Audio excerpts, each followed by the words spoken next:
Hello everyone, I'm History EX. Today we will talk about Alfred Nobel, a chemist, engineer, weapons manufacturer, inventor of dynamite, and a millionaire.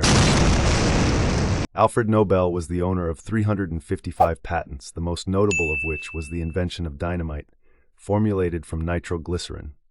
Ironically, this greatest achievement of his life linked Alfred Nobel's name with the title Merchant of Death, leading him to dedicate most of his fortune to establishing the prestigious Nobel Prize as a way to partly atone for the harm his invention had caused.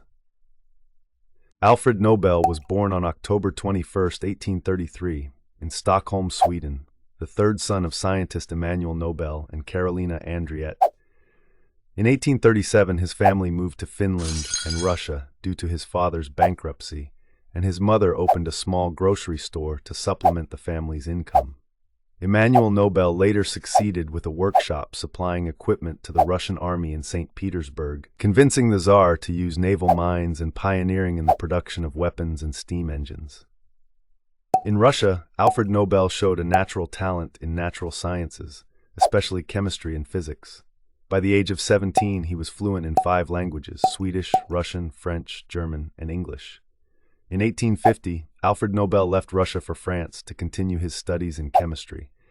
There he met Ascanio Sobrero, an Italian chemist who invented nitroglycerin, a powerful explosive. Alfred Nobel then went to the United States, working for 4 years before returning to St. Petersburg, Russia, to work in his father's factory, which was producing military equipment during the Crimean War.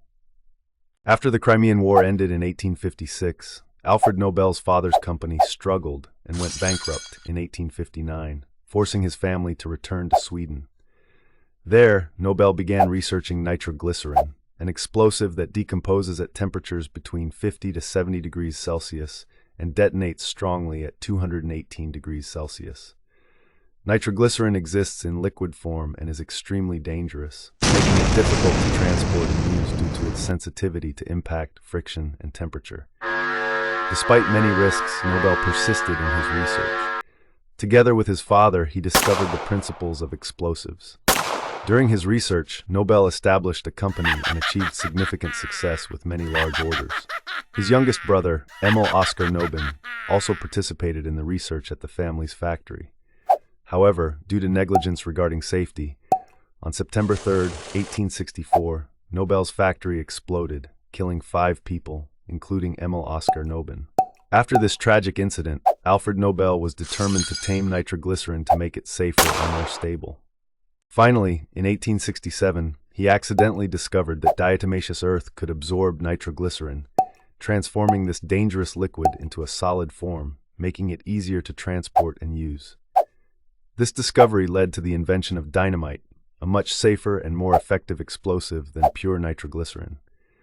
Dynamite began to be widely used, and to detonate these dynamite sticks, Alfred Nobel created the blasting cap. The dynamite and blasting cap market grew rapidly due to the significant reduction in production and transportation costs. This type of dynamite was widely used in projects such as tunneling through mountains, digging canals, and leveling surfaces for railway construction. Many believe that without dynamite, the Industrial Revolution might not have happened as it did. Thanks to the widespread use of dynamite, Alfred Nobel became extremely wealthy, amassing a fortune of around $500 million.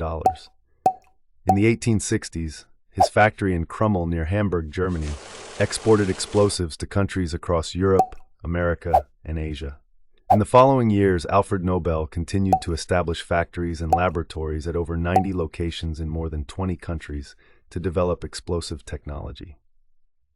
Because of this, he was dubbed the King of Explosives of the 19th century. However, beyond their beneficial uses, Alfred Nobel's explosives also began to be used for harmful purposes. Not long after the invention of dynamite, armies worldwide started using it in warfare as a mass-killing weapon, including in the Franco-Prussian War of 1870 and the Spanish-American War of 1898. It is unclear whether Alfred Nobel approved of the use of dynamite for military purposes, but the world's people at that time hated him, believing he was the creator of a deadly weapon. In these brutal wars, hundreds of thousands of soldiers and civilians were killed by the destructive power of dynamite.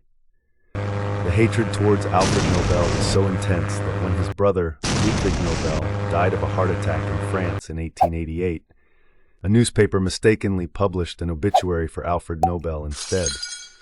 The article was titled, "The Merchant of Death is Dead," emphasizing that Alfred Nobel had become wealthy by finding new ways to maim and kill people. Although this mistake was later corrected, Alfred Nobel was deeply saddened and depressed. He had never imagined that his invention, intended for positive purposes, would be used in war. To ease this pain, he used his money for charity in various war-torn regions.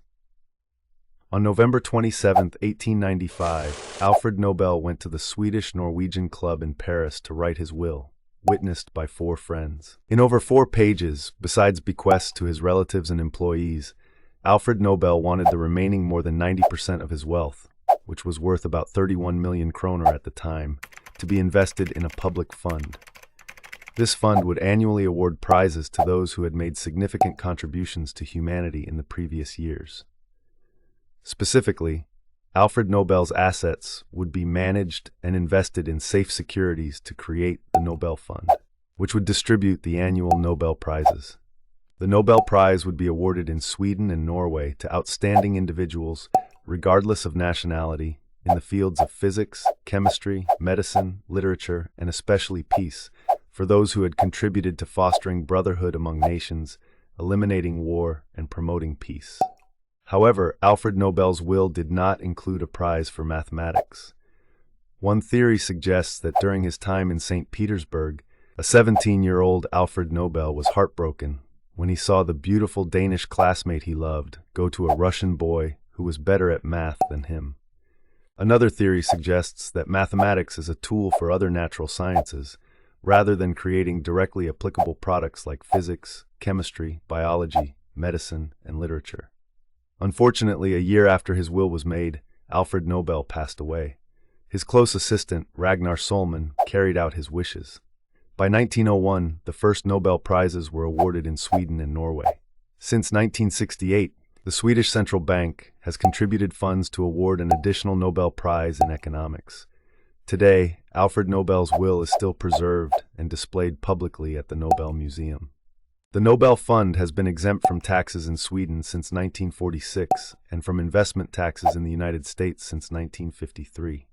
Since the 1980s, the fund's investments have become more profitable, and as of December 31, 2007, the Nobel Fund controlled assets worth 3.628 billion Swedish kroner, equivalent to about $560 million. Although Alfred Nobel has passed away, his legacy, the Nobel Prize, continues to inspire talent worldwide. From 1901 to 2020, the Nobel Prizes have been awarded 603 times to 962 individuals and organizations. Most Nobel Peace Prize winners use their prize money to share with communities and promote peace around the world. The Nobel Prize has become a global symbol of excellence, continuing Alfred Nobel's wish to use his wealth to bring good to humanity.